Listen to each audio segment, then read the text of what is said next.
10,000 लोक एकत्र होते. पहिल्या दिवशी हे सगळं झाल्यावर आमच्याकडे तक्रार आली. पोलिसांकडे मी तक्रार दाखल केली. इन्स्पेक्टर अतिशय हुशार होते. त्यांनी मला गुपचूप करण्यात सांगितलं की सर, मंत्रालयात एवढा दबाव आहे की आम्ही काहीच ऍक्शन घेणार नाही, तुम्हाला काही कोर्टाचं करायचं असेल तर करा.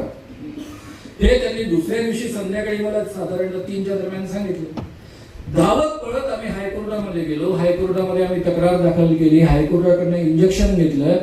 आम्ही पोचलो तेव्हा 5 झाले होते. जेव्हा आम्ही सगळे घेऊन गेलो 5ला बंद व्हायची वेळ होती. ते चिडले आमच्यावर. माझं नाव ऐकून जरा थांबले न्यायमूर्ती.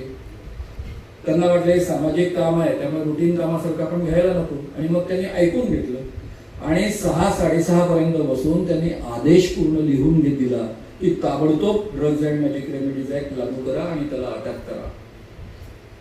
मी घेऊन ते कमिशनरकडे गेलो रात्री 8 वाजता. सगळी गुंड्या फिरायला लागली. तिसऱ्या दिवशी सभा होती आणि रात्री महाराष्ट्र सरकारने त्याला उडवून लावलं. कारण तो अमेरिकन नागरिक होता, मारुस्वरील पाद्री होता, अमेरिकन ख्रिश्चन मिशनरी होता. त्याला विमानात बसवलं, अमेरिकेत पाठवून दिलं. आणि जेव्हा आम्ही तिसऱ्या दिवशी शिवाजी पार्क मध्ये गेलो तेव्हा माझा चेहरा काही लोक ओळखत नव्हते. माझ्या तोंडावर श्याम मानवला वाटतील ते गाड्या शिव्या देतो. त्या नालायक माणसामुळे हा कार्यक्रम असाच राहिला वगैरे. म्हणजे सरकार किमान एवढं करतं की तो कार्यक्रम थांबवतो. हा माझा आजपर्यंतचा अनुभव होता. आणि इथे देवेंद्र फडणवीसांनी काय केलं, त्यानंतर या धीरेंद्र कृष्ण महाराजाला बीजेपीच्या लोकांनी संपूर्ण महाराष्ट्रभर हिंडवलं. ठाण्यात नेलं, भिवंडीत नेलं, आणखी कुठे कुठे नेलं, औरंगाबादमध्ये नेलं.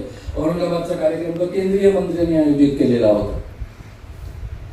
आता मला सांगा, धीरेंद्र कृष्ण महाराजांसारखा अतिशय अंधश्रद्धा पसरवणारा, लोक आहे असं म्हणणारा या माणसाला घेऊन हे गावोगाव लोक हिंडतात.